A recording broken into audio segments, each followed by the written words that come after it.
반석 같은 믿음 위에 세워진 교회라는 말씀으로 증거하겠습니다. 오늘은 교회 창립 37주년 되는 그런 기념 주일입니다. 37년 됐으니까 몇 년도에 세워졌을까요? 1983년도 제가 중학교 다닐 때 1학년 다닐 때 세워졌습니다. 참 오래됐습니다. 그동안에 많은 일이 있었습니다. 부흥할 때도 있었고 교회가 힘들 때도 있었고, 또한 여기 계신 분들 중에 그때 창립 멤버였던 분들도 계십니다. 창립 멤버 같은 경우는 얼마 되지 않은 것 같은데 벌써 세월이 이렇게 지났나 그럴 것입니다. 저도 그런 것 같습니다. 저도 세월이 금방 지나가는 것 같습니다. 8년밖에 안 됐는데 벌써 이렇게 세월이 지나고 많은 일들이 있었습니다. 그러나 많은 일들이 있었지만 변하지 않은 사실이 있습니다. 주님은 여전히 저희 교회를 사랑하시고, 또한 저희 교회에 관심을 가지고, 또한 역사하셔서 이끌고 가신다는 것입니다. 교회가 어려운 일들이 많이 있으니까 제가 밖에 나가서 전도하고 제 교회의 이름에 대해서 얘기하면 어떤 분들은 아직 그 교회에 있느냐고 저한테 묻습니다. 그리고 지금 좀 덜한데 한 몇 년 전만 해도 꼭 그런 말을 했습니다. 아직까지 그 교회에 아직까지 있느냐고. 그러고 있다고 그러는데 그렇게 말을 했는데, 교회가 많이 이상하고 또 어려운 일도 있어서 또한 그런 소문이 있었던 것 같습니다. 그러나 지금까지 주님께서 우리를 인도하시고 교회를 지켜주시고 채워주신 것처럼 앞으로도 주님께서 제 교회를 계속해서 세우시고 인도하실 거라고 저는 믿습니다.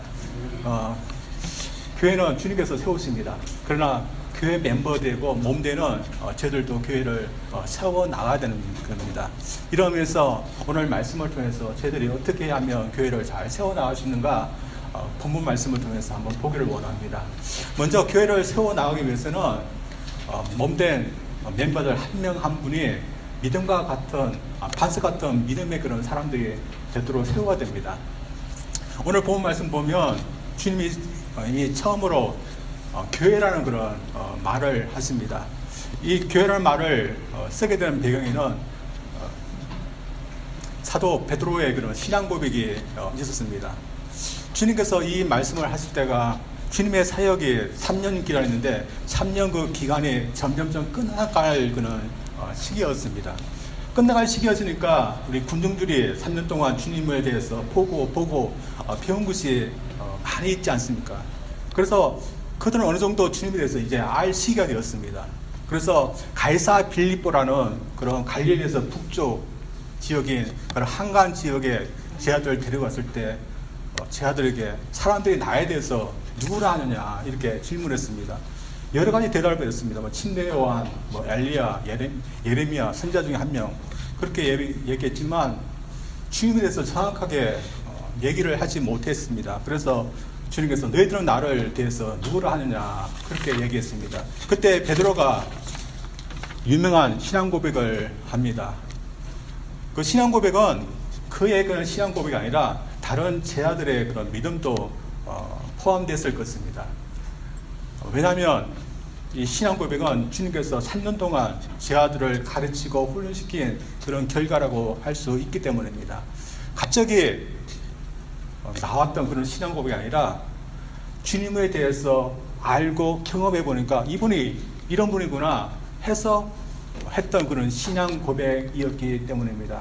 주님께서 특별히 이런 신앙 고백을 하도록 이끌었습니다. 그 이유는 주님께서 앞으로 자신의 주님 알기라면 내 교회를 세워야 하기 때문입니다. 주님의 교회를 세우기 위해서는 주님께 속하기를 원하고 또한 충성할 수 있는 그런 사람들이 필요하기 때문에 이런 신앙 고백을 일부러 하도록 하신 것 같습니다. 그래서 신앙 고백 후에 바로 예수님은 교회에 대해서 이야기했습니다.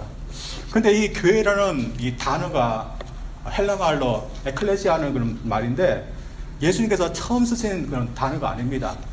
구약 시대에도 있었고 또한 당시에 일반 사회에도 쓰였던 그런 단어였습니다. 사람들이 모인 곳, 불러내어서 사람들이 모인 그 자체, 그 모임을 에클레시아 그렇게 오늘 말하면 회중 그렇게 말씀하는 당시에 이런 교회라는 말과 같은 말로 쓰였습니다. 사람들이 이렇게 어떤 이유 때문에 모이지 않습니까? 뭐 정치적인 모임 때문에 모이거나 아니면 사업 때문에 모이든지 아니면 친목으로 모일 수도 하는데 그 사람들을 모이게 하고 그 모임에 충성하기 위해서는 사람들이 왜 이 모임에 모여야 되는지 그 이유를 알게 해야 되는 것입니다. 만약에 기업에 많은 사람들이 모였습니다. 이 기업의 사람들이 모여서 있는 이유가 뭐겠습니까? 기업은 이윤을 창출하는 그런 곳입니다. 그래서 거기에 모이는 사람들이 다 각자 이윤을 갖게 해야 되지 그 모임에 모이고 또한 충성할 수 있는 겁니다. 정치적인 모임은 어떻습니까? 거기서 어떤 정치적인 일을 할 수 있는 그런 길을 열어야 되지 거기서 모이는 겁니다. 친목으로 모이는 그런 모임은 어떻습니까? 거기서 모여서 그런 친한 사람들이 어떤 친목을 할 수 있는 것이 있어야 되지 모이게 되었습니다. 이 세상에는 많은 모임이 있습니다. 그래서 어떻게 보면 많은 일반 사회에 보면 교회를 할 수 있는 그런 모임들이 있습니다. 그리고 그 모임에 충성하고 또한 열심히 있는 그런 사람들이 있습니다. 그런데 예수님은 이런 많은 모임들이 있지만 주님은 자신의 교회를 세우겠다 이런 말씀을 하고 있습니다. 주님의 그런 교회 누가 모이겠으며 누가 그 모임에 충성할 수 있는 자들이겠습니까? 이 와이와치와 그런 밀날 지역에는 특히 한인분들이 교회를 세우려고 하지 않습니다. 왜냐하면 한인들이 별로 없기 때문에 그렇게 하지 않습니다. 그런데 시내 같은 경우는 시내 많은 그런 한인교회이지만 여전히 교회를 세우려고 하는 그런 분들이 있습니다. 특별히 한국은 없습니까? 일명 교회를 세운다면 개척한다 그러는데 한국에는 많은 분들이 개척을 합니다. 옛날에는 어떻습니까? 신학교를 나와서 가정에서 몇몇 분들과 가정의 그런 해서 교회를 세울 수가 있었습니다. 그런데 어느 날은 좀 그렇지 못한 것 같습니다. 아무리 못해도 상가 건물을 사서 교회 건물로 이사됩니다. 그리고 교체 교회니까 사람들에게 이해를 구하면서 그냥 개척 예배를 드릴 수 없습니다. 돈을 들여서라도 예배당 분위기를 해야 되지 개척을 할 수 있는 그런 현실입니다. 그러나 교회 건물을 구입하고 예배당을 이렇게 분위기 있게 만들었다 해서 그게 교회가 세워졌다고 할 수 없습니다. 교회가 세워지기 위해서는 주님을 자신의 구세주로 믿고 또 그 사실로 인해서 주님께 충성할 수 있는 사람들이 모여야 되지 교회가 세워질 수 있는 것입니다. 저희 교회도 37년 전에 이 밀양 지역에 교회를 세우지 않았습니까? 그때 창립 멤버 된 분들이 왜 이 지역에 저희 교회를 세웠을까요? 시내에 교회가 있었는데 너무 멀리 있기 때문에 가까운 곳에 교회를 세우려는 그런 실질적인 이유도 있었지만 그 이유 때문만으로 교회를 세운 것이 아닙니다. 창립 멤버들도 주님을 믿고 주님 앞에 충성하고자 하기 위해서 그런 분들이 모여서 교회를 세운 것입니다. 제가 텍사스 있을 때 어떤 분이 있었습니다. 남자 성도분인데 나이가 좀 계신 분이었습니다. 근데 그분이 저한테 한 번은 자신이 왜 이 교회를 선택했느냐고 저한테 묻는 겁니다. 제가 어떻게 합니까? 그래서 대답을 제대로 못하니까 그분이 저한테 다 이유가 있어서 교회를 선택했다 그럽니다. 듣고 보니까 그분은 나이가 좀 있는데 그때 당시 목사님은 나이가 좀 젊었습니다. 40대 초반밖에 안 되는 그런 목사님이었습니다.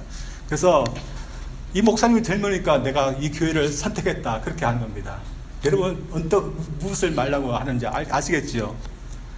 이 목사님 젊으니까 내가 세상을 떠나도 이 목사님 아직도 살아계실 거고 그리고 이 목사님이 나의 장례를 이렇게 해줄 거니까 내가 일부러 여기 젊은 목사님 교회를 선택했다 이렇게 말하는 것입니다. 어떻게 보면 실질적으로 말할 수 있는 그런 이유지만 그분이 꼭 그 이유 때문에 교회를 선택해서 교회에 나오는 것이라고 생각하지 않습니다. 우리와 같은 그런 근본적인 이유 때문에 교회를 나오고 있다고 생각합니다. 교회는 주님을 자신의 구세주로 믿고 주님의 구세주 때문에 그분께 내 삶을 주님이 나의 구세주라는 사실에 나 자신을 충성할 수 있는 사람들이 모인 곳입니다. 또한 그렇게 충성할 수 있는 씨앗이제 교회에 나올 수 있습니다. 이것은 당시에 예수님 당시도 그랬습니다. 많은 사람들이 있었습니다. 많은 군중들이 있었습니다. 예수님을 보았습니다. 그러나 예수님의 기적을 행하고 그들에게 먹을 것과 또한 아픈 곳을 치료할 때는 주님을 따랐지만 어느새 그들은 다 물러가고 말았습니다. 왜 그랬을까요? 주님이 그들의 구세주 있음을 그들은 받을 수 없고 주님이 구세주라는 사실에 그들은 그것에 끝까지 헌신하고 충성할 수 없었기 때문입니다. 오늘날도 그런 것 같습니다. 오늘날도 교회는 충성심이 있는 분들이 있어야 되지 교회를 세울 수 있습니다. 교회 생활하다 보면 처음에는 믿음 생활 잘하는 것 같지만 점점점 열기가 떨어지고 나중에는 교회를 떠나는 분들이 있습니다.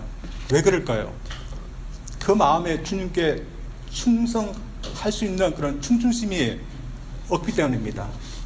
저희들 믿음 생활이 좀 그런 것 같습니다. 처음에는 열심히 합니다. 뜨겁게 열심히 하지만 나중에는 어떠면 그 열심히 끝까지 가지는 못합니다. 우리가 매일 어떻게 성령 충만하고 매일 이렇게 그렇게 살 수 있습니까? 그렇게 하지 못하고 어느 정도 시간이 지나면 우리의 열기가 떨어지게 됩니다. 이건 마치 결혼 생활과 비슷합니다. 우리가 결혼할 때 여러분 사랑하지 않아서 결혼하신 분 있습니까? 다 사랑에 뜨거워서 다 결혼했습니다. 그러나 결혼해서 보면 이 열기가 점점점 떨어집니다. 그러나 관계 좋은 그런 부부는 그래도 살아갑니다. 왜 그럴까요? 그래도 이 아내가 내 아내고 이 남편이 내 아내다. 이 아내밖에 이 남편밖에 없다는 그런 충성하는 그런 마음, 그런 이 믿음, 그걸로 서로 아끼면서 살아가는 겁니다. 우리 교회 생활도 마찬가지였습니다. 어느 정도 지나면 열기가 떨어지게 되었습니다. 그러나 그 후에는 우리가 주님밖에 우리가 의지할 분이 없다. 내가 끝까지 주님을 의지하면서 살아가겠다. 그런 충성된 마음으로 교회를 나오고 또한 교회를 세우는 것입니다. 저희들 이런 충성된 분들이 더 저희 교회에 많았으면 좋겠습니다. 믿음 생활하면 처음부터 충성심이 있고 믿음이 반석 같지는 않습니다. 믿음도 시간이 필요한 것입니다.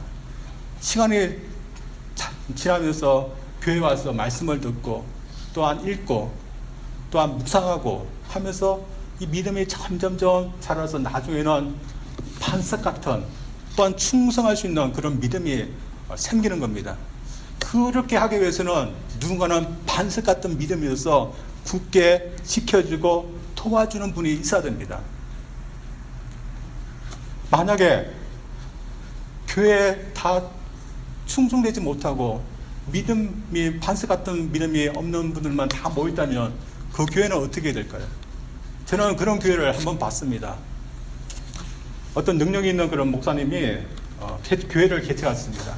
그 목사님은 일찍부터 교회를 개최하고 해서 연구하고 설교도 준비하고 또 설교하시는 법도 굉장히 파워풀하게 하시고 또 지도력도 계시는 그런 목사님이었습니다. 그렇게 교회를 개최하자 많은 분들이 목사님 교회에 이렇게 등록을 하고 교회가 이렇게 부흥했습니다. 근데 문제는 그 교회는 반석 같은 믿음을 갖고 있는 분들이 없었습니다. 교회니까 문제가 생깁니다. 인간관계 문제였습니다. 성도와 성도 사이에 서로 갈등이 생기고 대립이 생겼습니다. 그러니까 두 갈래로 갈려지게 됐습니다. 두 패로 갈려졌는데 서로 화합하지 못하고 서로 이게 융합되지 못하는 겁니다.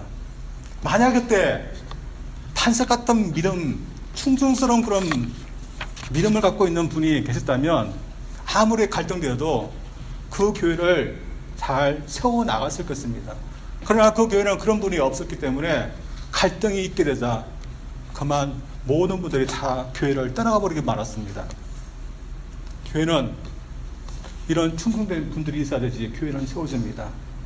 따라서 여러분, 저희들이 믿음이 점점점 자라서 반석 같은 믿음이 되도록 여러분 집사님들 그런 역할을 하기를 원합니다. 여러분 성도님들, 모든 성도님들이 반석 같은 믿음이 될 수 있도록 여러분 잘 세워주고 도와주기를 원합니다. 그래서 교회가 어떤 시련과 어떤 갈등과 어떤 어려움 속에서도 흔들리지 않도록 여러분이 반석 같은 그런 사람 되어서 교회를 잘 세울 수 있기를 주님 이름으로 축원드립니다. 두 번째로 교회를 잘 세워 나가기 위해서는 주님의 교회에 주신 그런 근서와 인물을 잘 사용할 수 있어야 됩니다. 주님은 오늘 본문에서 베드로를 칭찬했습니다. 베드로가 주님은 그리스도시요 살아계신 하나님의 아들이십니다. 그렇게 고백하자 그를 칭찬해 주었습니다. 그리고 그에게 엄청난 근서와 임무를 맡겨 주셨습니다. 그래서 그에게 어떤 말씀을 하는가 하면, 베드로, 너는 베드로가 아니냐? 내가 이 반석 위에 내 교회를 세우리라. 이런 교회, 어떤 음부의 권세도 이기지 못하겠고 하늘 문을 닫고 열 수 있는 그 천국 열쇠를 너에게 주겠다, 이런 말씀을 하고 계십니다. 그래서 베드로에게 이런 근서와 또한 임무 주셨습니다. 베드로 주셨다면 모든 그 교회 저희들에게도 이런 것을 주신 것입니다. 예수님께서 왜 이 베드로를 보고 반석이라 그렇게 부르신 걸까요? 이 베드로 이름 자체가 그럽니다. 베드로는 돌, 반석, 그런 뜻입니다. 그래서 어떻게 보면 어느 유입니다. 너는 반석이 아니냐? 내가 이 반석 위에 내 교회를 세우겠다, 그런 말씀을 하고 계십니다. 근데 여러분, 이 베드로 어떻습니까? 반석 같은 그런 사람입니까? 오늘 이렇게 훌륭한 신앙 고백을 하고 주님으로부터 칭찬을 받았지만 곧이어서 주님으로부터 질책을 받는 그런 행동을 하는 그런 사람이었습니다. 그리고 예수님께서 십자가에 잡히시던 그날 밤 도망간 그런 사람이었습니다. 그리고 3번이나 예수님을 몰았다고 했던 그런 사람이었습니다. 어떻게 보면 반석 같은 그런 면이 부족한 그런 사람이었습니다. 그런데 이 베드로를 보면서 너는 반석이다, 내가 이 반석 위에 내 교회를 세우겠다, 이런 말씀을 하고 있습니다. 그건 각 교회도 적용된다고 생각합니다. 여러분, 각 교회는 어떻습니까? 각 교회는, 완벽한 교회는 아무 교회도 없습니다. 그래서 나는 완벽한 교회를 찾아서 신앙생활하겠다, 교회 생활하겠다, 그런 분들이 있는데, 완벽한 교회를 찾기 위해서 교회를 찾으면 완벽한 교회는 결코 찾을 수 없습니다. 모두 부족한 분들이 모여서 믿음 생활하기 때문에 완벽한 교회는 있을 수가 없습니다. 제가 테사스의 침례교 지방에서 존경하는 그런 목사님이 계십니다. 또 어떻게 보면 목회를 너무 잘하고 계시기 때문에 좀 부러운 그런 목사님이 계십니다. 지방회 때 그분 교회에서 지방회를 하고 예배를 드리는데 그분이 설교를 하시는 것입니다.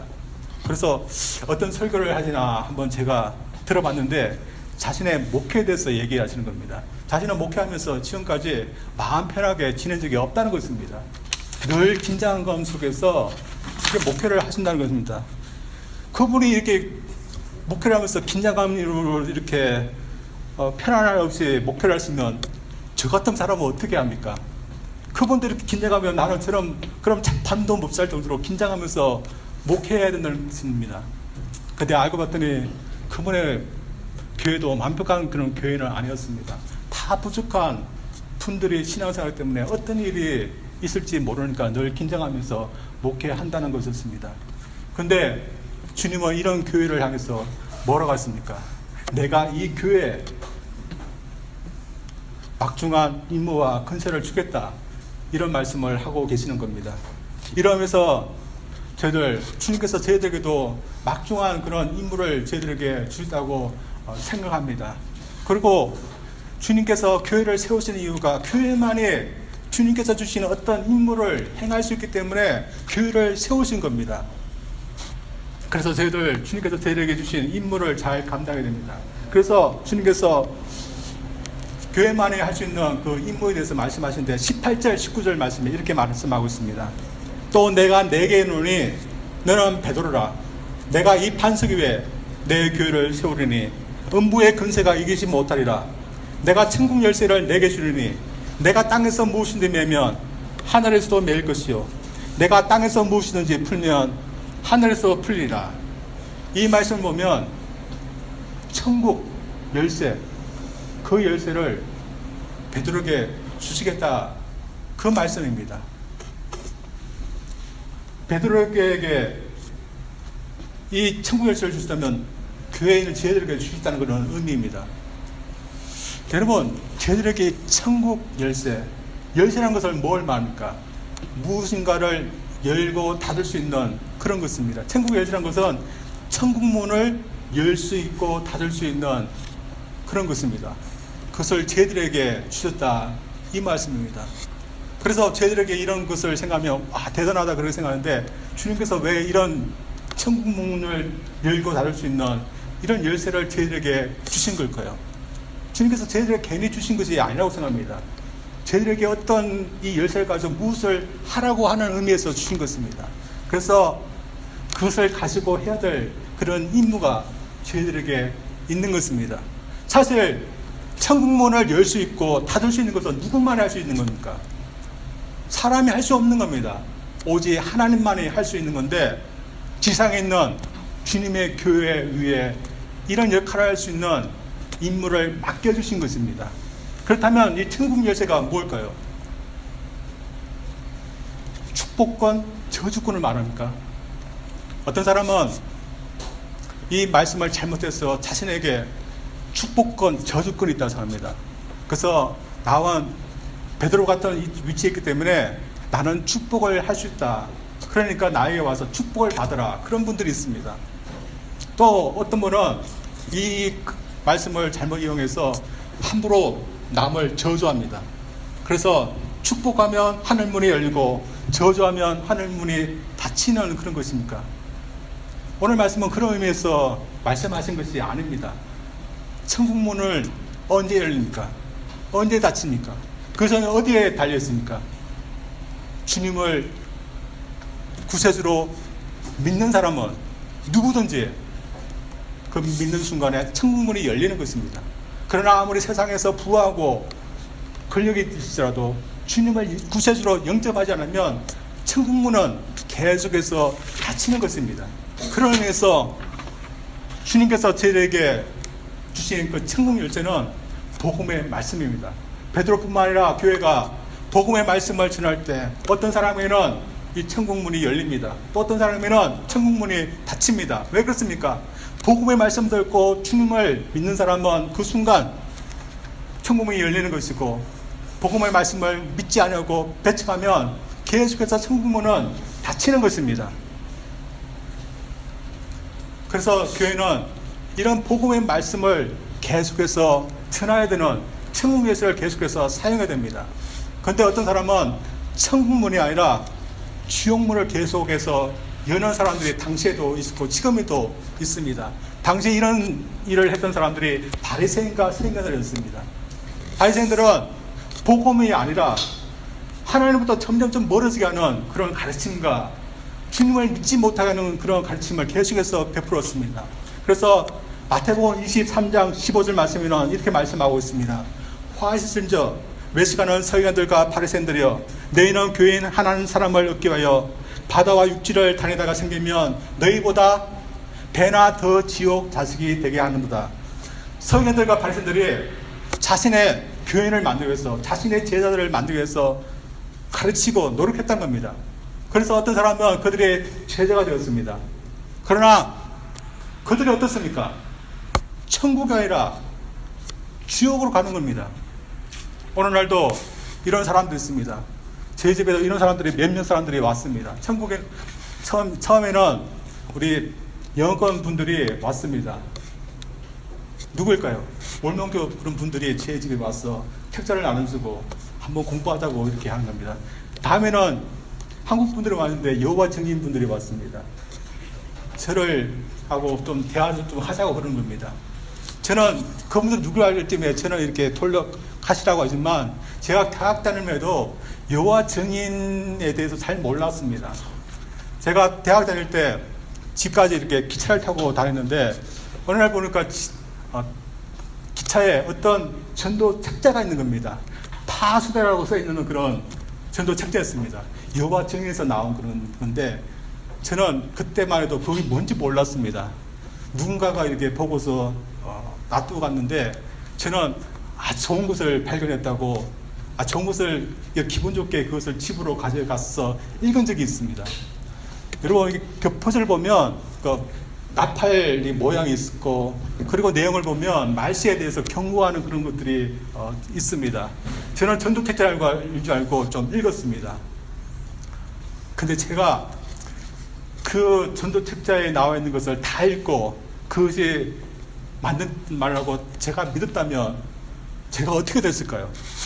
아마 저는 여기 서 있지 못하고 저는 지금도 여호와 증인 위해서 지금도 전도하고 있는 그런 사람이 될 겁니다. 그럼 저는 점점 천국문에서 멀어진 겁니다. 오늘날도 천국문에서 점점 멀게 하기 위해서 하는 그런 사람들이 왕성하게 지금 또 활동하고 있습니다. 그리고 천국문에서 점점 멀게 하는 그런 사상과 가르침을 따르는 사람들이 지금도 얼마나 많은지 모릅니다. 그래서 그들의 제자들이 됩니다. 오늘도 개종을 하는데 해피 되면 이슬람교로 개종하는 사람들이 있습니다. 그리고 불교로 개종하는 사람들이 있습니다. 저는 이슬람교를 믿어보지 않지만 신학교에서 이슬람교에 대해서 이렇게 배워본 적이 있습니다. 이슬람교는 굉장히 엄격한 그런 종교입니다. 엄격한 그런 종교 생활을 요구합니다. 그래서 코란에 나와 있는 대로 해야 하기 때문에 음식을 함부로 먹을 수 없습니다. 그리고 얼마나 종교 생활을 중에서 기도 생활을 강요합니까? 하루 3번은 꼭 막 성지를 향해서 이렇게 기도해야 됩니다. 그리고 그들이 얼마나 금식을 강요하고 그리고 성지 순례를 꼭 해야 됩니다. 그만큼 엄격한 종교 생활을 합니다. 그래서 이슬람교를 믿어서 종교 생활하면 자신이 마치 대단한 종교 생활을 하고 있는 같이 느끼게 합니다. 그러나 그렇게 종교 생활을 하면 무엇입니까? 그 종교 생활을 하면 천국문이 열립니까? 천국문은 절대로 열리지 않는 겁니다. 천국문은 오직 이 세상에 우리를 구원하기 위해서 오신 예수 그리스도를 자신의 구세주로 믿어야지 천국문이 열리는 겁니다. 교회는 예수님이 우리의 구세주라고 전하는 그런 주님에 속한 주님의 복음이 있는 그런 곳입니다. 그래서 교회는 자신의 해야 될 그 임무를 다 해야 됩니다. 그리고 그 임무가 얼마나 중요한지 아는 사람들은 이 복음을 전했습니다. 그분 중에 한 명이 토마스라는 그런 선교사님입니다. 저희들이 한국사를 배울 때 배웠던 그런 분이었습니다. 그분은 런던 선교회에서 파송했던 그런 선교사님이었습니다. 중국으로 갔는데 중국에서 자신의 부인이 이렇게 순교했는데 조선에 대해서 이렇게 알게 되었습니다. 그래서 1800년도 이렇게 흥선대원군이 조선을 다스렸을 때 그때 조선에 들어왔던 그런 분이었습니다. 세국정책을 할 때 제너럴 서먼이라는 그런 상선을 타고 들어왔습니다. 그 상선을 탈 때 성경책을 많이 가지고 와서 복음을 전하려고 이렇게 마음먹고 들어오게 됐습니다. 그런데 대동강을 타고 이렇게 들어온 순간에 조선 강군에 의해서 이 배가 침몰되게 됩니다. 그리고 그 안에 있던 사람들이 다 헤엄을 쳐서 강변으로 헤엄쳐 나오게 되는데 관군들이 이미 지키고 있었고 헤엄쳐서 올라왔던 모든 사람들이 다 죽게 됩니다. 그 가운데 이 토마스 선교사님도 죽게 됩니다.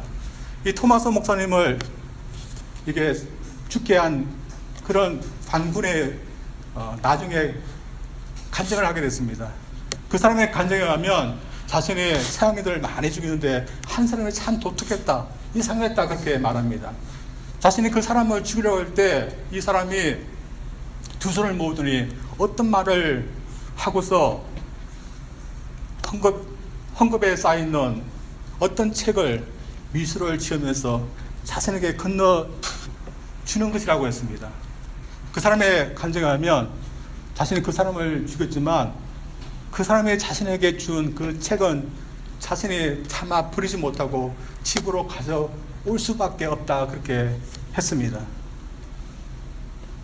그 토마스 선교사님을 죽게 하고 생긴책을 가져왔던 그 조선 병사는 박충건이라는 그런 사람이었습니다. 아마 이 사람은 집에 가져와서 이 성경책을 읽었던 것 같습니다. 그리고 그 후에 그가 평양 안주교회 첫 장로님이 되었습니다. 조선인을 사랑해서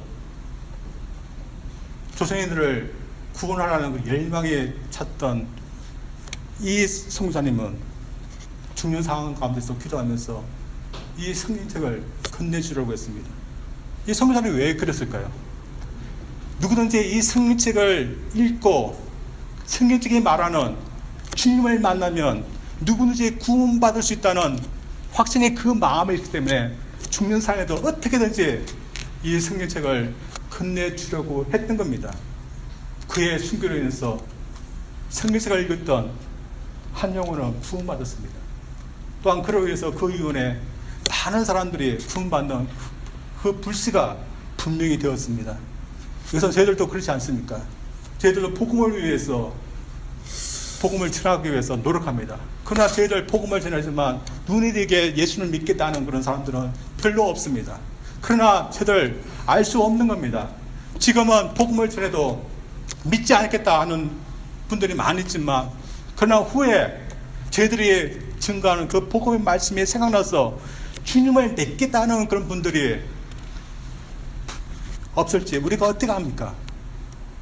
그래서 저희들은 믿든지 안 믿든지 복음의 말씀을 증거하라는 주님의 그 막중한 임무를 저희들을 성실하게 임해야 될 줄 믿습니다.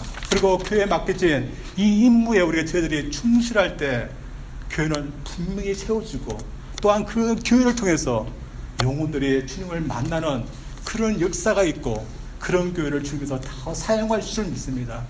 저희들 이런 의미에서 제 교회에게 사람을 살릴 수 있는 천국문을 열고 천국에 들어갈 수 있는 그런 천국 열쇠가 저희들에게 주어졌음을 믿고서 여러분 복음을 전가하기를 원합니다. 또한 그 복음에 따라서 저희들이 살고 우리 삶을 통해서 이 복음이 더 전개되기를 원합니다. 또한 그래서 제 교회가 그 복음 위에 굳게 설 수 있는 그런 반석 같은 그런 믿음에 굳게 설 수 있는 분들에 따라서 교회가 더더 세워주시기를 주님 이름으로 축원드립니다. 우리 기도하겠습니다.